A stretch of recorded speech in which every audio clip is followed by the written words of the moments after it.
Hello, नमस्कार, राम राम, खम्मा खणी। स्वागत आप सभी का एक बार फिर से आरपी स्टडी पर। मैं दिनेश आंजना आप सभी के बीच हाजिर है। उम्मीद है आप सभी अच्छे होंगे, मस्त होंगे, स्वस्थ होंगे, घर परिवार में भी अच्छे होंगे और बढ़िया अच्छे प्रकार से अपनी तैयारी कर रहे होंगे। मित्रों, जो राजस्थान हाईकोर्ट चतुर्थ श्रेणी भर्ती निकली है उसके अंदर अपना जो सिलेबस है आप सभी को पता है कि जनरल इंग्लिश जिसके 10 क्वेश्चन आने वाले हैं, सामान्य हिंदी के 50 क्वेश्चन है और राजस्थान की कला बोलियां वगैरह है ये इसके आपके क्या है 25 क्वेश्चन है वो देखने को मिलने वाले। तो टोटल 75 और 85 क्वेश्चनों का आपका पेपर आने वाला और 15 का इंटरव्यू है। तो उसके लिए अपने आज पूरा यहाँ पे एक विधिवत मॉडल पेपर करेंगे जिसमें अपने इंग्लिश के क्वेश्चन भी रहेंगे, हिंदी के भी रहेंगे और राजस्थान की जो कल्चर है उसके क्वेश्चन भी रहेंगे। तो सभी साथी जुड़ जाइएगा फटाफट से, बिना समय गंवाए अपना पहला प्रश्न स्टार्ट करते हैं। देखिए किस प्रकार का पेपर आपका रहने वाला है।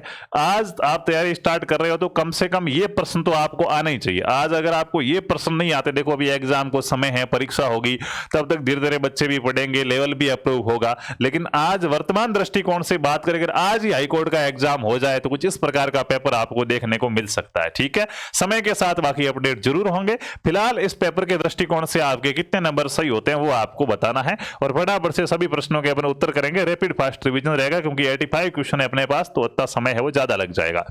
राजस्थान की भाषा के लिए राजस्थानी शब्द का प्रयोग सर्वप्रथम किसने किया था? देखिए राजस्थान शब्द के बारे में बहुत सी बातें आती है।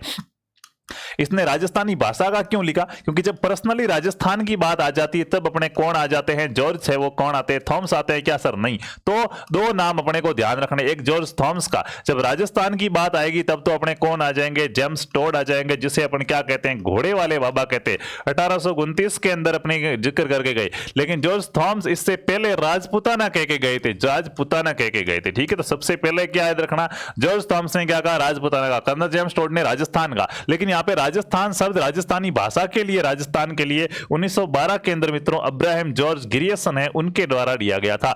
लेकिन आज भी हमारी राजस्थानी भाषा का नाम संविधान के अंदर नहीं है, उस 12वीं अनुसूची में नहीं है। ये बड़ी दुखद बात है दोस्तों। ठीक है, इसके अलावा मरुकांतार याद रख सकते हैं कि मरुकांतार किसने कहा था? तो मरुकांतार वाल्मीकि ने कहा था। यह प्रश्न भी काफी बार पूछा गया, लेकिन इन चीजों पर ज्यादा समय लेंगे नहीं, फटाफट से क्या करते हैं स्टार्ट करते हैं। ठीक है, चलिएगा तो अगले प्रश्न की ओर बात करते हैं। वागड़ी राजस्थान के किस क्षेत्र में बोली जाती है? देखो दोस्तों, वागड़ी भाषा है ये राजस्थान के कौन से क्षेत्र में बोली जाती है? बांसवाड़ा और डूंगरपुर के अंदर, जोधपुर और बीकानेर। देखो जोधपुर का क्षेत्र है, प्योर मारवाड़ का क्षेत्र है। ठीक है, ठीक है। बीकानेर, प्रतापगढ़ और भीलवाड़ा, उदयपुर और राजसमंद। उदयपुर राजसमंद ये मेवाड़ का क्षेत्र है, तो यहाँ पे अपन कौन सी बोली बोलेंगे? मेवाड़ी बोली बोलेंगे, जो मारवाड़ी की उपबोली है। वागड़ क्षेत्र है डूंगरपुर और बांसवाड़ा, इसको अपन क्या कहते हैं? व्याघ्रवाट कहते हैं। क्या कहते हैं? व्याघ्रवाट या वागड़ प्रदेश कहा जाता है। क्या कहा जाता है? वागड़ प्रदेश कहा जाता है। और यहीं पे क्या बोली जाती है? वागड़ी भाषा बोली जाती, मतलब बोली है राजस्थानी की। ठीक है, चेतावनी राज चुंगटिया के रचनाकार कौन है? बताइए मित्रों। फतेह सिंह जी है, वो लॉर्ड कर्जन के दिल्ली दरबार में उपस्थित होने जा रहे थे, थोड़े चूंटिए भरे गए थे उनके। किसने भरे थे वो चूंटिए? सर चूंटियों का मतलब क्या है? उनको थोड़ा चिढ़ाया था, थोड़ा सा अंदर से महसूस करवाया था कि आप किन के वंशज है। वो राणा प्रताप जो कभी झुके नहीं थे, जो कभी रुके नहीं थे, और आज आप सामने से दिल्ली जा रहे हो उसके लिए है। हाँ, तो ये मामला तो मिस्टेक है। ये अपने किसने लिखे थे? बाबूजी चतुर सिंह ने, केसरी सिंह बारट ने, सूर्यमल मिश्र ने। तो देखिए केसरी सिंह बारट के साथ क्या लिखे गए थे? इनके द्वारा चेतावनी राज चौंटिया लिखे गए थे। अपने को क्या रखने हैं? याद रखने हैं। धरती धोरारी गाने के गीतकार कौन है? गाना सुनते हो आप? आज सुनना, सभी गाना सुनेंगे आज है। धरती धोरारी मीठे मोरारी, धरती रो तुम ऊंचो बागा में नाची मीरा, फोगा में चमक्या हीरा। अपने कविता हुआ करती थी छोटी क्लासों के अंदर। तो धरती धोरारी जो गीत है इसके गीतकार कौन है? इनकी इसको गीत को लिखने वाले कौन है? कन्हैयालाल सेठ मित्रों क्या है? लीलटास। लीलटास, धरती धोरारी वगैरह, विजयदान देथा, अल्लाह जिला बाइया, गौरी देवी। तो ये कन्हैयालाल सेठिया जी की रचना है धरती धोरारी। ठीक है, अगले प्रश्न की बात करते हैं। छप्पन का मैदान राजस्थान के किस भाग में स्थित? दोस्तों एग्जामिनर का बड़ा फेवरेट क्वेश्चन है, हर बार ये क्वेश्चन पूछ लेता है कि छप्पन का मैदान राजस्थान के किस भाग में? बाप कहोगे सर हाँ राजस्थान का भूगोल तो हमारे सिलेबस में नहीं है। तो मैंने इस पे एक वीडियो डाला है सिलेबस के बारे में पूरा कि जब तक नया सिलेबस इसका जारी नहीं होता तब तक पिछली भर्ती का जो सिलेबस था, यानी कि हाईकोर्ट की ऐसी की ऐसी जो पिछले साल 2019 के अंदर पिछली भर्ती आई थी उसका जो सिलेबस था वही क्या होगा? मान्य होगा। नया सिलेबस जारी होगा तब नए के आधार पर पढ़ाई होती। नया सिलेबस है ही नहीं, तो जो पिछली बार सिलेबस क्या था उसी को आधार मान के तैयारी मानते हैं। और वहां पे लिखा हुआ है राजस्थान की भौगोलिक स्थिति। तो भूगोल पूरा नहीं है लेकिन बेसिक परीक्षा जरूर पूछेगा। तो अपने क्या है 4 भौतिक विभाग जरूर हमें याद होने चाहिए। तो मित्रों 56 का मैदान है वो प्रतापगढ़ वगैरह है इस साइड का हो जाएगा। तो दक्षिणी मैदान के अंदर अंदर क्या हो जाएगा, राइट ऑप्शन हो जाएगा। राजस्थान में जो ब्लू पोल्ट्री है उसका प्रमुख केंद्र कौन सा है? मित्रों अगर ब्लैक पोल्ट्री पूछे तो हम कहां चले जाते हैं? ब्लैक पोल्ट्री पूछे तो सर हम कोटा चले जाते हैं, लेकिन इस बार हम कहां जाएंगे? जयपुर जाएंगे। ब्लू पोल्ट्री है वो कहां है? जयपुर की क्या है, प्रसिद्ध हो जाएगी। अगले प्रश्न की बात करें तो राजस्थान में किसे मरुभूमि की कोकिला कहा जाता है? मित्रों मरुभूमि की कोकिला कोयल है। लोग कोयल की बहुत प्रशंसा करते हैं कि कोयल बहुत मीठा गाती है, कोयल की बहुत बुरे करते हैं, ये तो कोयल जैसा बोलता है। साहब सिर्फ कवियों की कल्पना है, कोयल इतना भी मीठा नहीं गाती है और कोआ इतना भी कड़वा नहीं बोलता है। लेकिन क्या है, उपमा दी गई, यहाँ सौंदर्य की बात होती है भाई, ठीक है। तो मरुभूमि की कोकिला ये तो बहुत मीठा गाती है, इसकी बात की जाए तो वो अपनी कौन है? अल्लाह जिल्लाबाई है, जिन्हें क्या कहा गया है? मरुभूमि की क्या कहा गया है? कोकिला कहा गया है। अगला प्रश्न की बात करते हैं, अपना नेक्स्ट क्वेश्चन है, भीलों द्वारा विवाह के अवसर पर किया जाने वाला नृत्य कहलाता है। मित्रों भीलों द्वारा बहुत सारे नृत्य किए जाते हैं, उनमें से एक नृत्य पूछा, विवाह के अवसर पर कौन सा नृत्य किया जाता है, वो आपसे पूछा गया। गौरी नृत्य होता है जो भीलों के द्वारा किया जाता है, गेर नृत्य भी भील करते हैं, नेजा और हाथीमणा। तो हाथीमणा जो नृत्य है ये इनके द्वारा विवाह के अवसर पर किया जाने वाला क्या हो जाएगा? नृत्य हो जाएगा। अगले प्रश्न की बात करते हैं कि राजस्थान के वे कौन से संत है दोस्तों जो राजस्थान छोड़कर कहां चले गए थे? बनारस चले गए थे और रामानंद जी से क्या ली थी? दीक्षा ली थी, रामानंद जी के शिष्य बने थे। उन संत के बारे में आपसे क्या है पूछा जा रहा है, देखते हैं सबसे पहले राइट आंसर कौन बता। सभी कमेंट करते रहेंगे, साथ साथ में क्लास अच्छी लगे तो लाइक शेयर जरूर कीजिएगा। रिदास जी, जाम्बो जी हैं, दादू दयाल जी या फिर संत धन्ना जी। तो संत धन्ना जी, संत पीपा जी ये जरूर आपने पढ़ा होगा। और संत धन्ना जी है वो मित्रों क्या है? रामानंद जी के क्या बन गए थे? शिष्य बन गए थे। आशापुरा माता किस वंश की कुलदेवी है? मित्रों आशापुरा माता है ये कौन से राजवंश की कुलदेवी है उसके बारे में पूछा गया। नाडोल क्या है? नाडोल पाली के अंदर इनका क्या बना हुआ? मंदिर बना हुआ है। और ये चौहान वंश की क्या है दोस्तों? चौहान वंश की कुलदेवी है। पृथ्वीराज चौहान वगैरह आपने जरूर नाम सुना होगा। राठौड़ वंश, खिंची वंश और गुहिल। तो चौहान वंश क्या हो जाएगा? राइट आंसर हो जाएगा।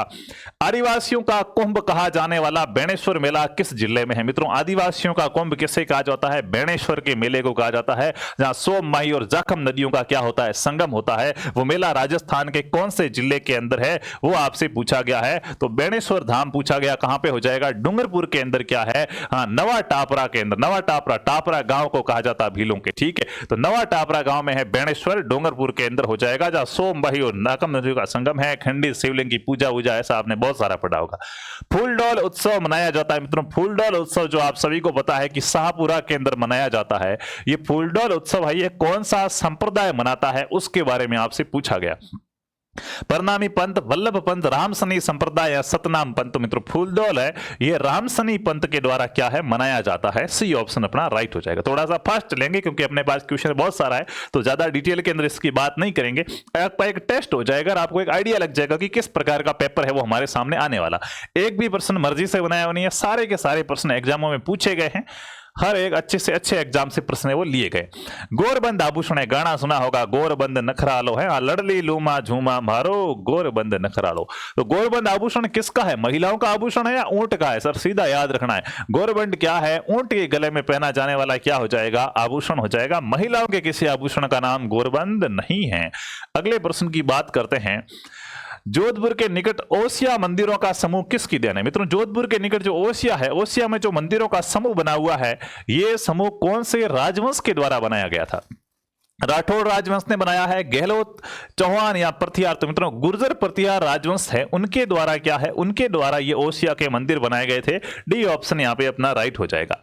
दोस्तों अगर आप भी हाई कोर्ट भर्ती परीक्षा की तैयारी कर रहे हैं चतुर्थ श्रेणी की, तो हमारी जो टीम है आरपी स्टडी, उसके द्वारा पूरा कोर्स आपके लिए आरपी स्टडी ऐप के अंदर मिलेगा, और वो भी एकदम नाम मात्र की प्राइस 299 रुपए के अंदर, जिसमें आपको राजस्थान की कला संस्कृति बोलियां वाला पोर्शन रहेगा, इंग्लिश रहेगी और हिंदी व्याकरण रहेगी।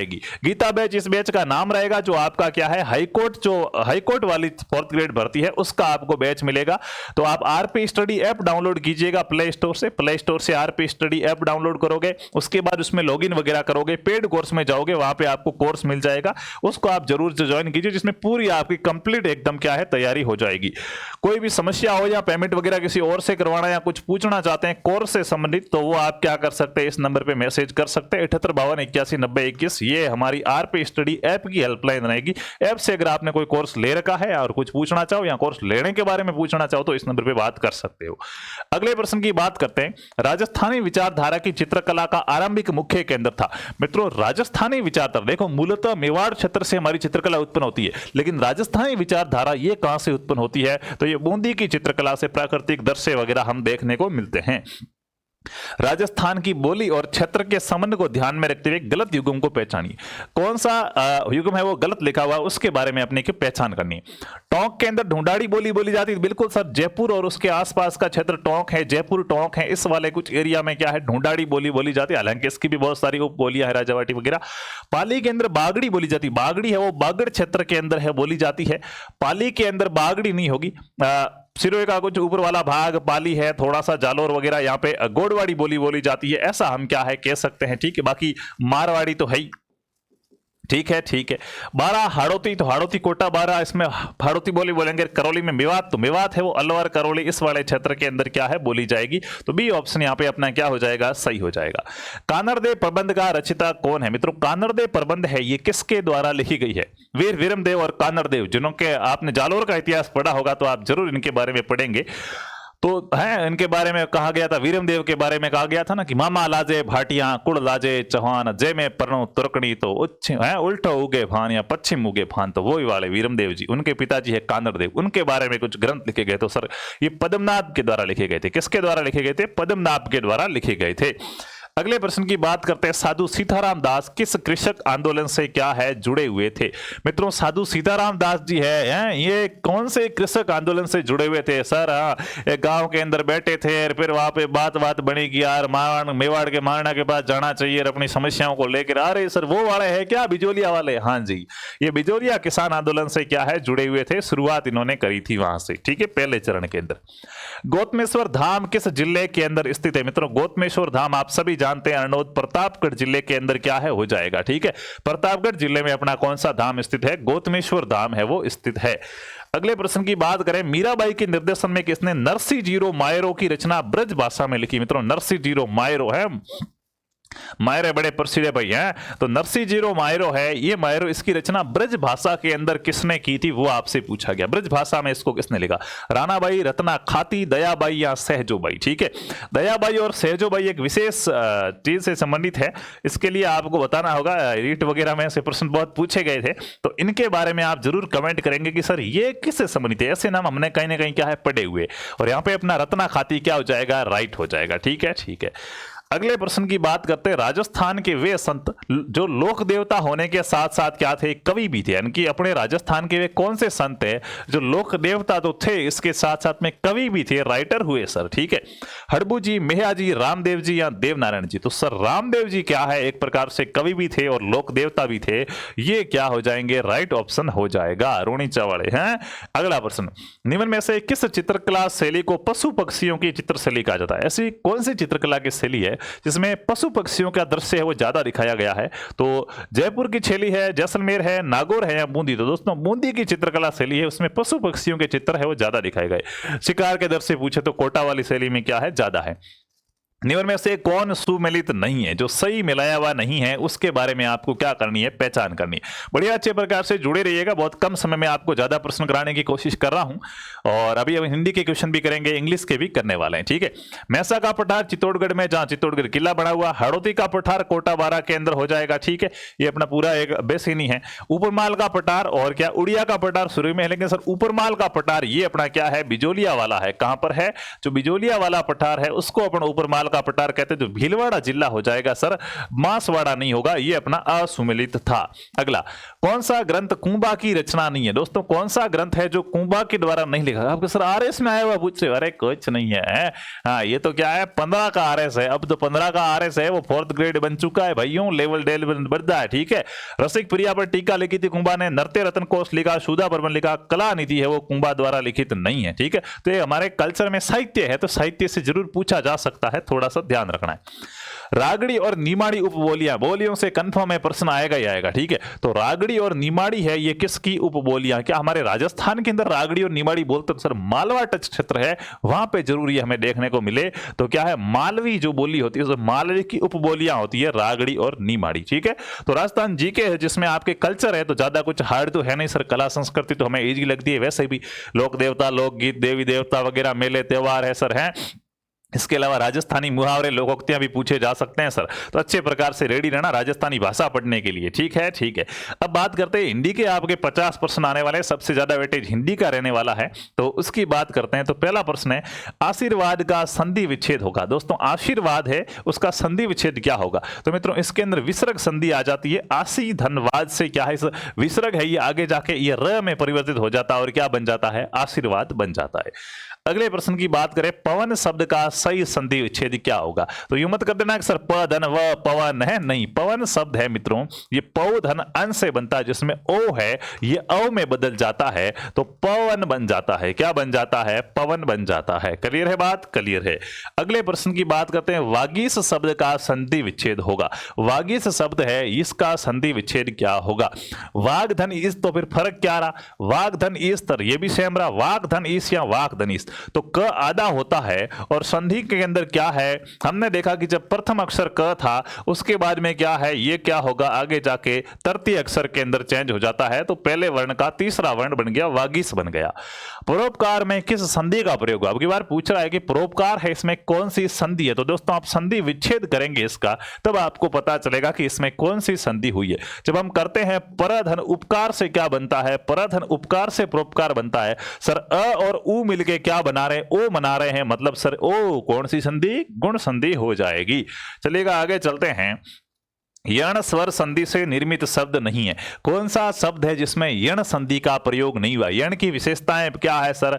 ये व ये क्या होंगे सर? आधे हो सकते हैं, ये व ये आधे हो सकते हैं। चलो फिर देखते हैं सर।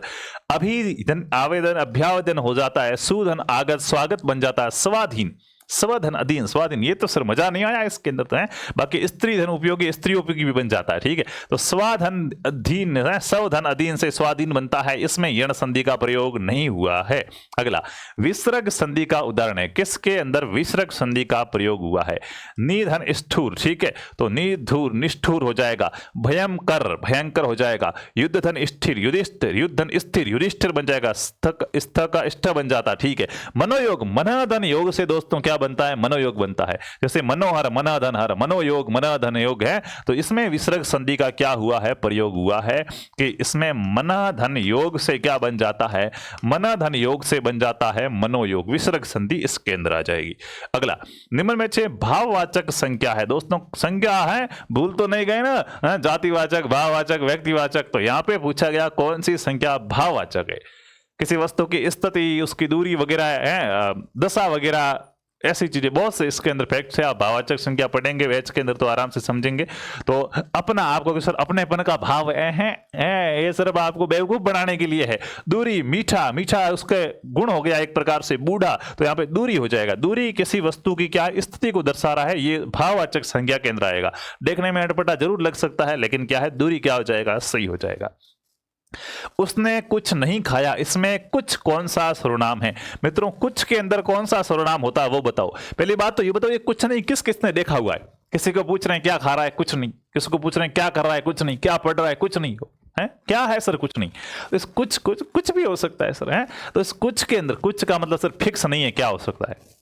हाथ में क्या है तो कुछ है, पेन भी हो सकती है, कॉपी भी हो सकती है, तो क्या है? कुछ सर क्या है? नीचवाचक, तो मतलब होता खुद से संबंधित, जैसे है ये मेरी घड़ी है तो मेरी निजता का है। प्रश्न पूछें तो संबंध बताएं तो, या अनिश्चयवाचक, तो अनिश्चयवाचक है, निश्चित नहीं है कि क्या है, कुछ भी हो सकता है, ठीक है, ठीक है।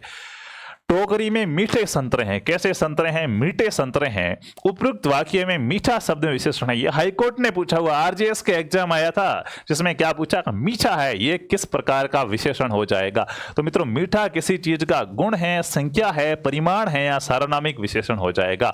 तो मित्रों गुण है कि वो चीज खारी है या मीठी है, तो कौन सा विशेषण हो जाएगा? गुणवाचक विशेषण हो जाएगा।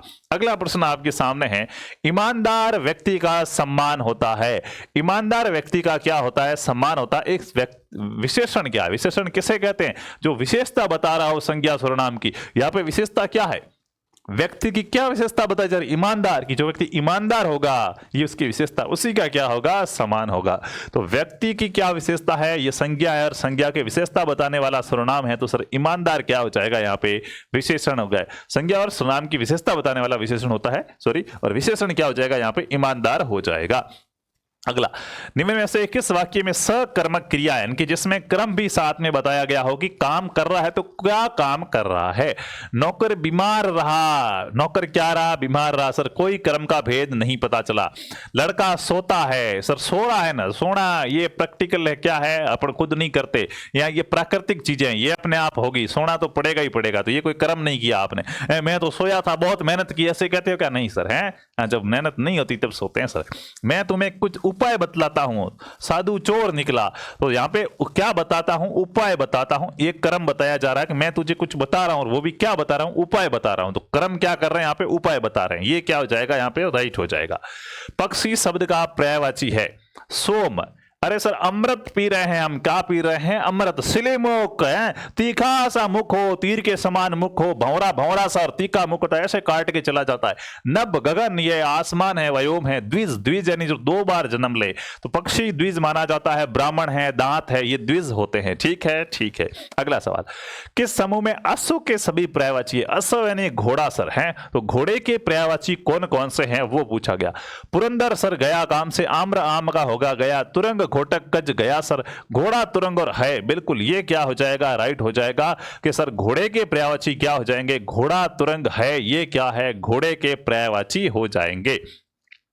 अगले सवाल की बात करें, दुर्योधन के मित्र कर्ण का पर्यायवाची नहीं है। सर दुर्योधन का मित्र क्यों लगा, अरे सर मित्रता क्या हो गई, फेमस हो गई नहीं रहे तो। मित्रता तो फेमस हुई है, लेकिन कर्ण दो चीजें होती है, इस कान को भी कर्ण कहते हैं, और उस दुर्योधन के दोस्त कर्ण, सूर्यपुत्र कर्ण, अंगराज कर्ण। अच्छा, तो यहां पे पूछा कि जो दुर्योधन के मित्र वाले कर्ण है ना, उनका पर्यायवाची कौन सा नहीं है। तो उनको अंगराज कहा गया था, बिल्कुल कहा गया था। राधे कहा गया था, बिल्कुल राधे कर्ण, राधा ने उनका पालन पोषण किया। सूर्य पुत्र वो थे सर, कौनते क्यों नहीं कहते, कुंती के पुत्र थे ना वो। पुत्र जरूर जन्म कुंती ने लिया था, लेकिन संसार उन्हें राधे के नाम से जानती है। राधे ने उनका पालन पोषण राधा ने किया तो राधे कहलाए। कौनते अर्जुन के लिए शब्द प्रयोग में लिया जाता है। कौनते पांचों पांडव है, पांचों पांडवों की माता कुंती है तो कौनते कहते हैं, लेकिन विशेष रूप से कौनते शब्द अर्जुन के लिए ही प्रयोग में लिया जाता है। ठीक है। अगला, सुंदर शब्द का पर्यायवाची नहीं है, कौन सा है वो सुंदर का पर्यायवाची नहीं है, ये आपसे पूछा गया। सुंदर का पर्यायवाची नहीं है। ठीक है। चारू, चारुमती है, अच्छी मती सर है, सुंदर का पर्यायवाची है। रुचिर सर, रुचिर यानी सुंदर।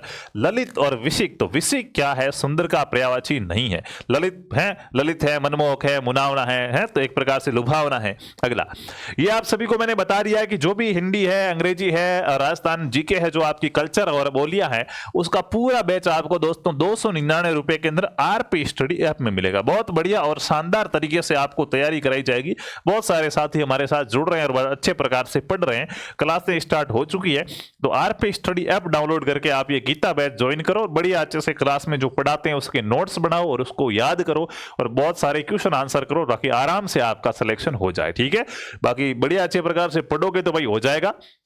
बाकी भर्ती भले ही चतुर्थ श्रेणी है, लेकिन मेहनत तो पूरी फर्स्ट श्रेणी वाली ही करनी पड़ेगी। ठीक है। तो आरपी स्टडी ऐप डाउनलोड करके आप ये बैच है वो ज्वाइन कर सकते हैं। अगला प्रश्न, गाय का पर्याय इनमें से नहीं है। गाय है ना, गाय, हाँ, तो काऊ, गाय का कौन सा पर्यायवाची नहीं होता है वो आपसे पूछा गया। अपन कहते हैं गोधन है, गो रूपी धन, गाय रूपी धन सर होता है। धेनु, काम धेनु गाय को कहते हैं सर। ठीक है। मदार, ये मंदार नहीं है, मदार है। ठीक है। और सुरभि, सुरभि गाय को कहा जाता है। मदार, मदार सर आंख को कहा जाता है। आंकड़ो वेग नहीं वे खेता में, हाँ भाई आंकड़े मदार बोलिया करे। ठीक है। सी ऑप्शन अपना यहाँ पे राइट हो जाएगा। निम्न में से अगम का सबसे उपयुक्त विलोम शब्द। अगम का विलोम क्या होता है, लुभ्य, सुगम, अल्प या विग्रह। तो अगम का विलोम क्या हो जाएगा, सुगम हो जाएगा। अगम जहां जहां ना सके, सुगम जहां आसानी से ही जा सके। ठीक है, ठीक है। अगला, आह्वान का विलोम क्या हो जाएगा। दोस्तों आह्वान का अर्थ होता है बुलाना। अपन किसी का आह्वान कर रहे हैं, उसको बुला रहे हैं, तो भेजना, भेजने को क्या कहेंगे उल्टा, आर्द्र शुष्क वो वाला हो जाता है। विसर्जन है, अनृत या आभ्यंतर, तो सर है आह्वान, और फिर विसर्जन, गणेश प्रतिमाओं का विसर्जन किया गया, गणेश जी को भेज दिया, गणेश जी अब बाय बाय बप्पा, अगली बार फिर आना है। तो क्या हो जाएगा, आह्वान का विलोम क्या होता है, विसर्जन होता है। बी ऑप्शन अपना सही हो जाएगा। उत्तम का विलोम क्या हो जाएगा, उत्तम यानी अच्छा है सर जी, उत्तम का विलोम क्या हो जाएगा, अगम, अधम, उच्च, अज्ञ। तो मित्रों उत्तम का विलोम अधम हो जाता है, क्या हो जाता है, उत्तम का विलोम अधम हो जाएगा। आपका बी ऑप्शन राइट है। दोस्तों विलोम शब्द है, पर्यायवाची शब्द है, एक शब्द है, मुहावरे है। ये मुहावरे तो फिर भी हो जाएंगे, विलोम पर्यायवाची कभी भी एक दिन में याद नहीं होते। तो आप कोशिश कीजिए, अपने तो हिंदी के 50 क्वेश्चन आने वाले हैं, 50 क्वेश्चन बहुत होते हैं हिंदी में, बहुत बढ़िया स्कोर करना है आपको, ठीक है। ये नंबर हिंदी दिलाएगी सबसे ज्यादा। तो इस 50 क्वेश्चन आने वाले हैं, तो इतने सारे मान लो 3-4 क्वेश्चन संधि के आए हैं, 4-5 क्वेश्चन पर्यायवाची विलोम शब्द ऐसे कुछ पूछ लिए, तो इतने एक दिन में याद नहीं होंगे। तो कोशिश करो डेली से क्या करो, 10-10 विलोम शब्द याद करो, 10-10 पर्यायवाची याद करो, डेली याद करते रहो, ताकि क्या है लास्ट तक आराम से आपको क्या हो जाए, याद हो जाए, ठीक है। यहां पे पूछा है विलोम शब्द की दृष्टि से अनुचित युग्म, अनुचित का मतलब जो गलत है उसका क्या करना है, चयन करना है। आभ्यंतर का बाह्यंतर हो जाता है, ठीक है, ठीक है। अर्पण, समर्पण, अस्त का उदय हो जाता, अथ का इति हो जाता। अर्पण समर्पण लगते हैं एक जैसे, पर अरे सर कहां है, अरे समझो, अर्पण यानी किसी को देना, समर्पण यानी भी देना हुआ, तो विलोम कहां से हो गई, तो अर्पण यानी दिया, ग्रहण करना, अर्पण का विलोम ग्रहण हो जाएगा, क्या हो जाएगा, अर्पण किया किसी को और ग्रहण किया, तो अर्पण का ग्रहण होता है। यहां पे अपने को क्या करना है, ध्यान रखना है। आर्द्र शब्द का विलोम है, आर्द्र, दोस्तों जो आर्द्र शब्द है, आर्द्र का विलोम क्या हो जाएगा, आर्द्र जिसमें थोड़ी सी क्या है, पानी की मात्रा है, वो आर्द्र है। जो इसमें कुछ भी नहीं, बिल्कुल पानी नहीं, उसको कहते हैं सूखा, यानी कि शुष्क कहेंगे, क्या कहेंगे, शुष्क। तो आर्द्र का विलोम क्या हो जाएगा, शुष्क हो जाएगा। अगला, कौन सा युगम विलोमार्थक है, यानी कि कौन सा युगम है जिसमें विलोम शब्द सही लिखे हुए हैं, ठीक है। रथ का नीरत गलत हो गया, आधुनिक का नवीन वही बात होती है। ऋजु का वक्र, बिल्कुल ये क्या हो जाएगा, सही हो जाएगा। ऋजु यानी एक सरल रेखा, और वक्र यानी क्या हो, जो टेढ़ा हो, गोल हो, ठीक है, ठीक है।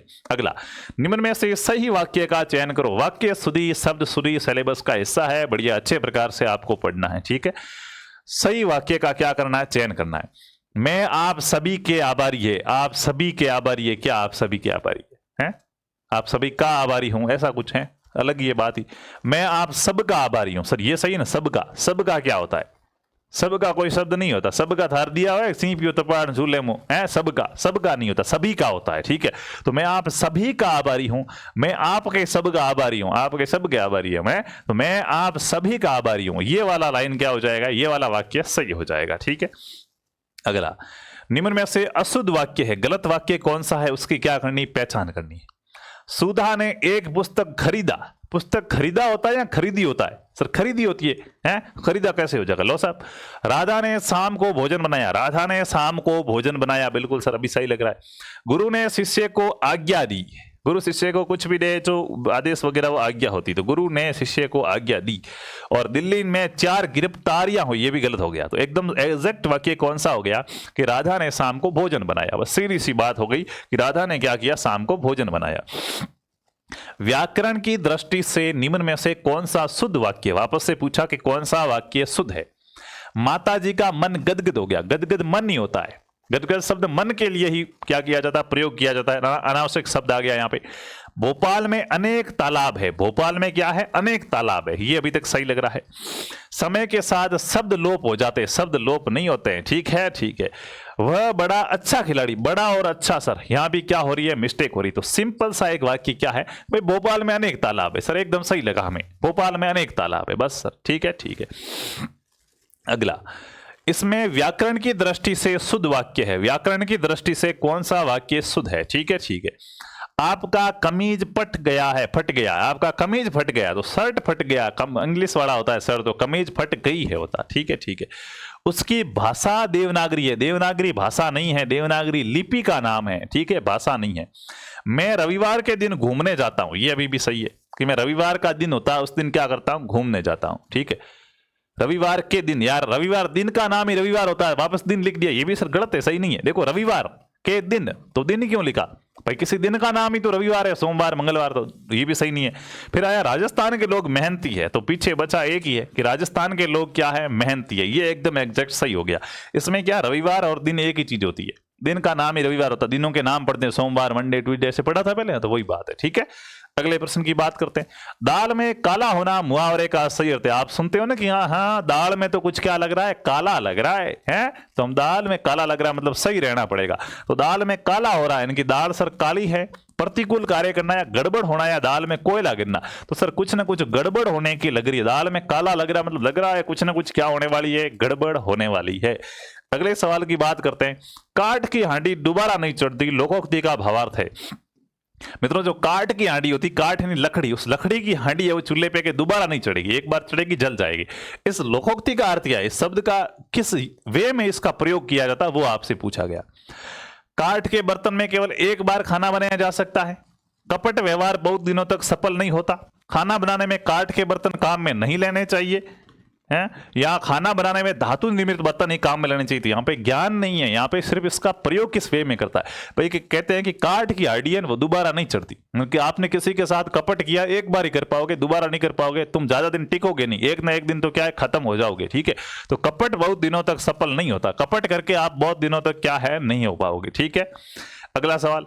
स्थिति दयनीय होने पर भी घमंड न छोड़ना, इसके लिए लोकोक्ति का प्रयोग किया जाता है कि स्थिति तो बिल्कुल क्या है दयनीय है, देख के तो दया आ रही है, लेकिन घमंड फिर भी फुल कर रहा है? बड़ी बड़ी पण वट नहीं हो, सुना है क्या? हाँ, तो ऊंट के मिमो जीरा। मित्रों ऊंट बहुत बड़ा, जीरा इतना सा दाना, क्या होगा उससे? तो आवश्यकता कम है जबकि आवश्यकता अधिक है, जबकि पूर्ति क्या हो रही है, नाम मात्र हो रही है। ये तो हो गया इसका। चोर की दाढ़ी में तिनका, अपने आप ही पता चल जाता है सर, रस्सी जल गई पर ऐठ नहीं गई, ये होता है कि बड़ी गई पण के वट नहीं गयो। अंधा होना मुहावरे का अभिप्राय कि तुम तो अंधे हो चुके हो। तो अंधा होना का मतलब कुछ दिख नहीं रहा, क्या देखना है? यहां से तुम क्या हो चुके हो, खाली हो चुके हो। तो आंख से काना होना अंधा होता है क्या? नहीं सर, आंख से काना तो काना हुआ, अंधा नहीं हुआ सर। आंख से दिखाई न देना इसका मतलब अंधा, तो अर्थ थोड़ा ही पूछा। मुहावरे किस वे में? मुहावरे है ये एक प्रकार से व्यंग्यात्मक या कहेंगे दूसरा अर्थ देने के लिए प्रकट किए जाते। विवेक भ्रष्ट होना, जहां धांधली का बोलबाला हो तो मित्रों विवेक भ्रष्ट हो जाना, कि तुम्हारी बुद्धि क्या हो चुकी, भ्रष्ट हो चुकी, तुम्हें कुछ दिख ही नहीं रहा है, अंधे हो चुके हो तुम। ठीक है, अगले प्रश्न की बात करते हैं। किस मुहावरे का भावार्थ गलत है? कौन सा मुहावरे है जिसका भावार्थ क्या है, गलत है, उसकी आपको क्या करनी है, पहचान करनी है। नमक मिर्च लगाना, बड़ा चढ़ा कर कहना, बिल्कुल कहते हैं कि उसने, मैंने तो उससे इतना कुछ कहा ही नहीं था, जबकि उसने बात को नमक मिर्च चढ़ाकर प्रस्तुत किया, कहा कुछ था और उसमें मैं भेड़ ने आगे दे दी भाई। ठीक है, पसीने की कमाई, परिश्रम की कमाई, की पसीने की कमाई यानी कि पसीना बहा के कमाया है, परिश्रम करके कमाया है। ठीक है, बगले झांकना, इधर उधर देखना, मक्खी मारना, बेकार में बैठे रहता, क्या कर रहे हो बैठे बैठे, कहीं कौन माँ की हमारा बेटा फालतू, तो सही है। इधर उधर देखना गलत हो जाएगा। बगले झांकना का मतलब आंसर न होना अपने पास, निरुत्तर हो जाना, कुछ बोल ना पाना, फिर उसको कहते हैं बगले झांकना। अपने से कोई प्रश्न पूछे हैं, अपने को आता नहीं, फिर अपन उसकी ओर नहीं देखते, ऐसे ऐसे देखते हैं, बगले झांक रहे कि अब कुछ नहीं इसके पास, तो वो वाली बात है। किस मुहावरे का भावार्थ सही नहीं है? सही नहीं है वो पूछा है। सामत आना, हाँ अब तो सामत आ गए, इनके बुरे दिन आ जाना, उसको कहते हैं सामत आना। ठीक है, फटे हाल होना दोस्तों, बहुत क्या होना, गरीब होना। पेट पर लात मारना, भयंकर चोट पहुंचाना नहीं। बाल की खाल निकालना, व्यर्थ में सूक्ष्म विश्लेषण करना, जिस चीज का काम ही नहीं है उसका भी आप बिल्कुल पॉइंट टू पॉइंट कोई मतलब नहीं। ठीक है, यहाँ पे है पेट पर लात मारना। पेट पर लात मारना, पेट का मतलब है ये रोजी रोटी, इस पे लात मारी, यानी कि किसी की जो कमाई थी या कहेंगे कि उसकी रोजी रोटी है, उसकी जो एक प्रकार से कमाने का जरिया, उस पे अपन ने लात मार दी, वो है। ठीक है, तो इसका भयंकर चोट पहुंचना नहीं होगा। किसी काम में तन मन से लग जाने के लिए उपयुक्त मुहावरा है। तन मन से पूर्ण रूप से उस काम में समर्पित हो गए। जैसे आप है वो इस भर्ती परीक्षा की तैयारी कर रहे हैं, 4 महीने बढ़िया तन मन से पूर्ण रूप से समर्पित हो जाओ इसके अंदर। ठीक है, धन तो नहीं चाहिए, धन 299 रुपए चाहिए, कोर्स ले लिया, बस नोट्स बनाओ, उसको अच्छे से याद करो, अब धन नहीं चाहिए। अब तो तन और मन से आप बढ़िया अच्छे प्रकार से उसको समर्पित कर लो, तो मित्रों क्या है 100% वो चीज अपने को मिलती है। तो उसी का इसने पूछा है कि तन मन से लग जाना, यानी कि हाथ झाड़ कर खड़ा होना, की नहीं है करने, वो तो फिर गया काम से। हाथ धो बैठना, चला जाना सर पास में से, लेकिन हाथ धोकर पीछे पड़ना, हाँ कि हाथ धोन पीछे पड़ियो, अब छोड़ूंगा नहीं, अब तो लेके ही रहूंगा, तो आप भी हाथ धो के पीछे पड़ जाओ भाई हाई कोर्ट के। ठीक है, बना हुआ काम बिगड़ जाना, बना बनाया काम क्या हो गया, बिगड़ गया, उसके लिए मुहावरा क्या हो जाएगा? खाक में मिल जाना, गुड़ गोबर होना, पानी पानी होना, शर्मिंदा हो गया ना सर, रंग में भंग होना। सर गुड़ गोबर हो जाना, गुड़ था बहुत मीठा, खा सकते थे, लेकिन कुछ ही समय में गोबर बन गया, कोई काम का नहीं, बना बनाया सारा काम क्या है, बिगड़ गया। ठीक है, लोभ शब्द में कौन सी संज्ञा है मित्रों? लोभ है ना, लोभ कहते हैं ना कि ये तो लोभी व्यक्ति है। लोभ में कौन सी संज्ञा है? तो उसकी स्थिति अवस्था को दर्शा रही है। व्यक्ति कैसा? लोभी। भाववाचक संज्ञा है। कौन सी संज्ञा हो जाएगी? भाववाचक संज्ञा हो जाएगी, लोभी, जिसको पैसों का ज्यादा क्या होता है? लालच होता है। ठीक है, अगले जाएगी। अगले प्रश्न की बात करते हैं। कपिल आम खाता है वाक्य में क्रिया है मित्रों। कपिल आम खाता है, इस वाक्य में कौन सी क्रिया है वो आपसे पूछा गया। पूर्वकालिक क्रिया है, खा लिए होते तो कहते पूर्वकालिक। तो नाम धातु क्रिया है, नहीं है। अकर्मक क्रिया है, सकर्मक। तो कपिल खाता है, क्या खाता है? उसका आंसर मिल रहा हमारे पास है, आम खा रहा है। यानी वो क्या काम क्या कर रहा है? आम खा रहा है। यानी कि सर काम खा रहा क्रिया हुई, वापस क्या खा रहा? आम। सर सकर्मक है, काम भी कर्म भी साथ में बताया जा रहा है। ठीक है, अगला सवाल। असंगत विकल्प का चयन कीजिए। जो विकल्प गलत है उसकी आपको क्या करनी? पहचान करनी है। असंगत विकल्प का चयन करना है।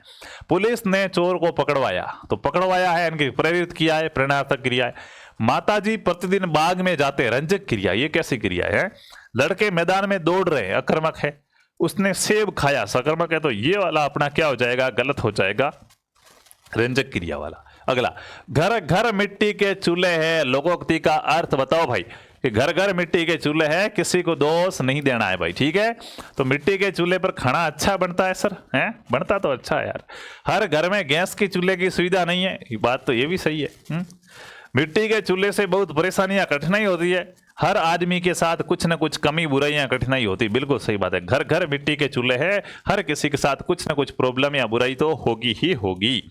अंधा होना, मुहावरे का अर्थ अभी अपन ने कर दिया कि क्या होना? विवेक भ्रष्ट होना। ठीक है, अंधा होना, विवेक भ्रष्ट होना। जो प्रमाण से सिद्ध न हो सके उसके लिए एक शब्द क्या है मित्रों? जो प्रमाण से सिद्ध न हो सके उसे वाक्यांश में एक शब्द के लिए क्या कहेंगे बताइए? अप्रमेय, प्रेम्य है। अच्छा, जो प्रमाण से सिद्ध हो सके उसके लिए तो उसको अपन प्रेम्य कहते हैं। क्या कहते हैं? प्रेम्य।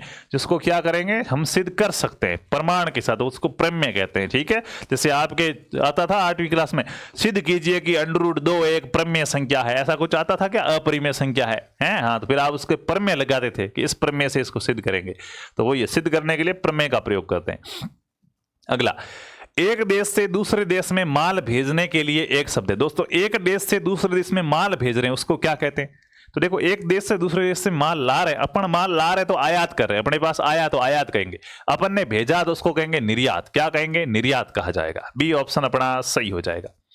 मितभाषी किस शब्द के वाक्यांश के लिए उपयुक्त है? मित्रों, मितभाषी किसे कहा जाता है? जो कम बोलता हो उसको मितभाषी कहते हैं। जो बिना विचारे ही बोल जाए उसको मितभाषी कहते हैं। जो कम बोलता हो या जो धीरे धीरे बोलता हो, तो जो कम बोलता हो ना उसको मितभाषी कहते हैं। जो कम बोले उसको कहते हैं ये तो मितभाषी व्यक्ति है, ज्यादा नहीं बोलता है। ठीक है, अगला, बीमार शब्द के सही पर्यायवाची है। दोस्तों, बीमार शब्द है, इसके सही पर्यायवाची कौन से है वो पूछे गए। मनोदशा, रुग्ण, उपशमन यानी कमी हो जाता है। ठीक है, अस्वस्थ है, रुग्ण है, व्याधिग्रस्त है। बिल्कुल ये क्या हो जाएगा? सही हो जाएगा कि अस्वस्थ है अपन मतलब बीमार है, रुग्ण है यानी कि रोगी है, व्याधिग्रस्त है यानी कि बीमारीग्रस्त है, वही बात हो गया। ठीक है, तो बी ऑप्शन अपना क्या हो जाएगा? सही हो जाएगा। अब आपके इंग्लिश के सवाल हो गए, बढ़िया अच्छे प्रकार से आपको करने समझना है, समझने की कोशिश करो। देखो आप तक मजा आ रहा है, कैसे हुआ नहीं पता पर मजा आ रहा है, बस ऐसा कीजिएगा ताकि मजा आएगा। धीरे धीरे अपने आप रुचि बन जाएगी, क्योंकि 10 सवाल आपके इंग्लिश के आने वाले हैं। तो कोशिश करो, नेगेटिव मार्किंग तो है नहीं भाई, तो कम से कम 5 सवाल तो आपके राइट होने ही चाहिए। इतनी तो मेहनत करनी पड़ेगी। ठीक है, क्योंकि नेगेटिव मार्किंग है नहीं तो चिंता वाली बात नहीं है। इट हैज बीन रेनिंग, खाली जगह मॉर्निंग, कि बारिश हो रही है सुबह। अब इसमें समय के लिए एक आपको चीज पूछी गई है कि फ्रॉम आएगा, it has been raining from morning होगा, सिंस होगा, टू होगा या फॉर होगा? बताइए सर। यहाँ सर नॉट अटेम्प्ट, तो नॉट अटेम्प्ट वाला रखना ही नहीं, नेगेटिव मार्किंग नहीं है हाईकोर्ट वालों के, तो नॉट अटेम्प्ट तो रखना ही नहीं। ठीक है, अब मित्रों देखिएगा, जब भी एक पॉइंट दिया हुआ हो, मॉर्निंग ऐसा कोई पॉइंट दिया हुआ हो, सप्ताह के नाम वगैरह हो गए या कोई महीने का पॉइंटिंग दी हुई है, पॉइंट दिया हुआ हो टेंस में, उस समय ये टेंस का क्वेश्चन है, उस समय हम सिंस का प्रयोग करते हैं। किसका प्रयोग करते हैं? सिंस का प्रयोग करते हैं। तो it has been raining since morning, सुबह से क्या हो रही है? बरसात हो रही है। ठीक है, अगला प्रश्न, चूज द करेक्ट सेंटेंस। यहाँ पे 4 सेंटेंस लिखे हुए, चारों में से 3 गलत है, एक सही सेंटेंस कौन सा है उसकी आपको पहचान करनी है। ठीक है, where is your book? Sir WH word से प्रश्न स्टार्ट हुआ है तो सबसे लास्ट में क्वेश्चन मार्क आएगा। कुछ ना कुछ पूछ रहा है, WH वर्ड है, ठीक है ठीक है। यहाँ पे क्या आया, एक्सप्लेनेटरी वर्ड आया, तो सर ये गलत हो गया। वेयर इज योर बुक, फिर क्वेश्चन मार्क भी है सर, ये क्या लग रहा है, सही लग रहा है। वेयर इज योर बुक, बाद में पॉइंट नहीं आना चाहिए, आंसर में पॉइंट आता है। वेयर यहाँ पे आ गया ये चिन्ह, ये भी क्या है, गलत है। क्वेश्चन मार्क लगेगा, WH वर्ड से आपका कोई भी सेंटेंस बना है तो क्या है, क्वेश्चन मार्क लगेगा। तो आपकी पुस्तक कहाँ है, वेयर इज योर बुक है, पीछे क्वेश्चन मार्क आएगा, तो ये वाला सही हो जाएगा। आई एंजॉयड रीडिंग खाली जगह book you gave me, A and the का प्रयोग करना होता है, इसके साथ में प्रीपोजिशन भी लिखे हुए, तो आपको इसका प्रयोग करना क्या है कि आई एंजॉयड रीडिंग, मैं मजे से उस पुस्तक को पढ़ रहा हूं या मजा लिया है मैंने, उसके अंदर इंग है तो चल रहा है अभी काम, ठीक है। बुक यू गेव मी, वह पुस्तक जो आपने मुझे दी थी, ठीक है। तो वह पुस्तक एक स्पेसिफिक पुस्तक की बात की जा रही है, मजे से पुस्तक पढ़ रहा हूं, कोई भी पुस्तक की बात नहीं कर रहा, उस पुस्तक की बात कर रहा जो आपने मुझे दी थी, उसको मैं मजे से पढ़ रहा हूं है। तो वो एक स्पेसिफिक पुस्तक की बात कर रहा है, तो द लगेंगे कि I enjoyed reading the book you give me, the book you give me, वह पुस्तक जो आपने मुझे दी, ठीक है। तो यहाँ पे द का प्रयोग है वो हो जाएगा। फिर धीरे धीरे समझने की कोशिश करोगे तो समझ में आ जाएंगे, एक तो दिन में नहीं आएंगे, लेकिन ऐसे सेंटेंस देखोगे या थोड़ा तुक्का उक्का मारो, तुक्का इसलिए कह रहा हूं कि नेगेटिव नहीं है इसलिए, बाकी नहीं मारना, ठीक है। राजेश इज खाली जगह better for the two for this job, Rajesh is यानी कि राजेश है वो सही है, of the two for this job, वो दूसरे जो दो थे उससे राजेश है वो जॉब के लिए क्या है, सही है इस जॉब के लिए, ठीक है। तो अब राजेश के आगे क्या लगेगा, बेटर से पहले क्या आता है, ए आएगा, मोस्ट आएगा, द आएगा या मोर आएगा। तो राजेश इज ए बेटर, नहीं sir, Rajesh is most better, the better, the better क्या हो जाएगा सर, राइट हो जाएगा कि Rajesh is the better of the two for this, ठीक है। अगले प्रश्न की बात कर रहे हैं, उससे पहले बता दूं कि इंग्लिश भी आ जाएगी क्या, हाँ अरे आ जाएगी, ऐसे सीख जाओगे आप भी इंग्लिश करना। आरपी स्टडी बैच में जो भी साथी नए जुड़े हैं उनको बता रहा हूं, बाकी जिन्होंने पहले देख लिया उनको तो पता ही है कि सर कोर्स मिल रहा है और हम क्या है ज्वाइन कर लेंगे। कुछ भी पूछना हो तो भाई ये नंबर है, इस पे आप कॉन्टेक्ट कर सकते हो। अगला, द ट्रेन लिव्स एग्जैक्टली खाली जगह 6 इन द इवनिंग, ट्रेन कब रवाना हुई, एग्जैक्टली टाइम कब दिया हुआ है, 6 इन द इवनिंग यानी कि शाम के 6 बजे टाइम दिया हुआ। और जब भी टाइम दिया हुआ होता तो समय से पहले खाली जगह, यहां अपने को आर्टिकल या प्रीपोजिशन का प्रयोग करना है, तो कौन से प्रीपोजिशन का प्रयोग किया जाएगा, ऑन कि 6 बजे, ऑन, इन, एट या फ्रॉम। तो दोस्तों एग्जैक्ट लोकेशन है, एकदम एग्जैक्ट टाइम है, उस कंडीशन में हम एट का प्रयोग करते हैं। किस पे प्रयोग करते हैं, एट का प्रयोग करते हैं, ठीक है। अगला प्रश्न, the passive voice from the sentence क्या है, पैसिव वॉइस है वो इसकी क्या करनी है, बनानी है। एक्टिव वॉइस आपको दी हुई है, इसकी पैसिव वॉइस बनानी है, ठीक है। सी विल राइट ए लेटर, ठीक है, सी विल राइट ए लेटर यानी कि वो एक क्या करेगा, सी विल राइट ए लेटर, ठीक है, पत्र लिखेगा, ठीक है। अब इसको क्या करना है, अपने को पैसिव वॉइस में कहना है। तो सीधी सी बात है सर, जो सब्जेक्ट होता है वो पीछे चला जाता है और ऑब्जेक्ट है वो आगे आ जाएगा। इसका सब्जेक्ट हो गया ये लेटर क्या हो जाएगा, आगे आ जाएगा, तो अ लेटर आ जाएगा सबसे पहले आगे, तो ये दो तो गलत हो गए। अब अ लेटर विल बी रहेगा और उसके बाद क्या है, राइट है, तो राइट का क्या बन जाएगा, रिटन बन जाएगा, ठीक है, रिटन बाई, ठीक है। अब सी है, सी यानी स्त्रीलिंग, तो इसका क्या, सी को अपन चेंज होगा, इसका सब्जेक्ट तो हर बन जाएगा, ही होता तो हिम बन जाता, ठीक है। तो क्या हो जाएगा, a letter will be written by her, ठीक है। ये आपका क्या हो जाएगा, इसका पैसिव वॉइस हो जाएगा। बहुत इजी है, अच्छे से सीख लो भाई, ताकि क्या आ जाए, काम आ जाए। Identify the tense in the sentence given below, नीचे जो दिया हुआ है सेंटेंस उसमें कौन सा टेंस है ये पता करना है, ठीक है। आई सी ए फ्लैट स्ट्रेच ऑफ ग्राउंड, बताइए भाई क्या राइट आंसर हो जाएगा, आई सी ए फ्लैट स्ट्रेच ऑफ ग्राउंड। आई और उसके बाद सी, फर्स्ट फॉर्म आ रही है सर, है, हाँ, आई उसके बाद फर्स्ट फॉर्म, ठीक है सर। कौन सा है, सीधी सी बात है, प्रेजेंट सिंपल का ही हो जाएगा, पहली फॉर्म आ रही, तो ठीक है, कौन सा हो गया, सिंपल हो गया। अगला, Renu said that he would write books, ये आपका इनडायरेक्ट स्पीच दिया हुआ है, इसको डायरेक्ट स्पीच के अंदर क्या करना, बदलना है, ठीक है। रेनो ने कहा था कि ही वुड राइट बुक्स, वो किताब लिखेगा, ठीक है। अब इसको क्या करना है, इसको है वो आपका डायरेक्ट स्पीच में बदलना है। तो रेनो सेड हो जाएगा, दैट हटेगा तो ये इंट्रोवर्ट आ जाएंगे आपके, ठीक है। उसके बाद क्या है, ही का क्या हो जाएगा, ही का वापस आई होता है सर, हाँ, तो ही वाला तो कट जाएगा, आई रहेगा। अब वुड को क्या लिखेंगे, तो वुड को मित्रों यहाँ पे वुड नहीं लिखेंगे, सेल लिखा जाता है। मैं कहूंगा आई सेल राइट बुक, तब आप जाके कहोगे कि ही वुड राइट बुक्स, ठीक है। तो क्या हो जाएगा, आई सेल राइट बुक्स, यहाँ पे क्या राइट ऑप्शन हो जाएगा, डी ऑप्शन अपना सही हो जाएगा। अगले सवाल की बात करते हैं, the one of my friend खाली जगह going abroad, one of my friend खाली जगह गोइंग अब्रोड, एक अकेले दोस्त की बात की जा रही है तो आर आएगा या इज आएगा? सर इज आएगा, है कि one of my friend is going abroad. ठीक है, तो यहाँ पे क्या आ जाएगा? इज आ जाएगा, वन ऑफ माई फ्रेंड है। ठीक है, ठीक है। अगले सवाल की बात करते हैं। Rome was not built in खाली जगह डे, रोम का निर्माण है वो खाली जगह डे में नहीं हुआ है, किस में? एक दिन में नहीं हुआ है क्या? Rome was not built in during day, यानी कि रोम को दिन के समय नहीं बनाया गया। A, Rome was not built in a day, यानी कि रोम का निर्माण किसी एक दिन में नहीं हुआ है। बिल्कुल सही बात है, ये सेंटेंस जम रहा है। बाकी द और एन, तो डे से पहले क्या आ जाएगा? ए आ जाएगा कि रोम का निर्माण किसी एक दिन के अंदर नहीं हुआ है। तो ये आपके कुछ इंग्लिश के प्रश्न थे। 5 क्वेश्चन यहां से क्या हो गए हैं? गायब हो गए हैं। ठीक है, तो मित्रों ये कुल मिला के आपका एक अपन ने छोटा सा क्या करने की कोशिश की, मॉडल पेपर करने की कोशिश की। अच्छी लगी और मॉडल पेपर चाहते हो कमेंट करके बताना। जो भी नए साथी हो सब्सक्राइब कर लेना, वीडियो को लाइक करना और कोर्स है वो ज्वाइन कर लेना आरपी स्टडी ऐप से। ठीक है, देखो तो सीधी सी बात है कि हिंदी के क्वेश्चन कैसे आएंगे, हिंदी के अंदर आपके नंबर ज्यादा लाने का तरीका क्या है? डेली के 10-10 क्या है, 10-10 पर्यायवाची विलोम शब्द अभी से याद करना क्या कर दो, स्टार्ट कर दो। ठीक है, ठीक है। जीके है, उसमें कल्चर है, उसको बढ़िया अच्छे प्रकार से क्या करो, तैयार करो। राजस्थान की जो भाषा वाला पॉइंट है उसको थोड़ा ज्यादा मजबूत करो, राजस्थान की बोलियां वगैरह है उसको मजबूत करो। ठीक है, ठीक है। और इंग्लिश के अंदर क्या है, 4-5 टॉपिक है, जैसे आपके आर्टिकल्स हो गए, डायरेक्ट इनडायरेक्ट हो गए, इसके अलावा एक्टिव पैसिव वॉइस हो गए, इनको थोड़ा सा मजबूत कर लो, टेंस को मजबूत कर लो, तो 5% एग्जैक्टली अपने यहां से सही हो जाएंगे। पीछे वाले 5% में से तुक्का मारोगे 2% सही हो जाएंगे, तो 10 में से 7-8% भी सही कर सकते हैं। बात नॉर्मल सी इंग्लिश है। ठीक है, तो ये आप जरूर से जरूर देखिएगा। बाकी आरपी स्टडी टेलीग्राम चैनल है, उसको भी ज्वाइन कर लीजिएगा टेलीग्राम से, वहां पे भी आपको क्या है क्लास रिलेटेड सूचना मिल जाएगी। तो चलिए चलते हैं दोस्तों, धन्यवाद।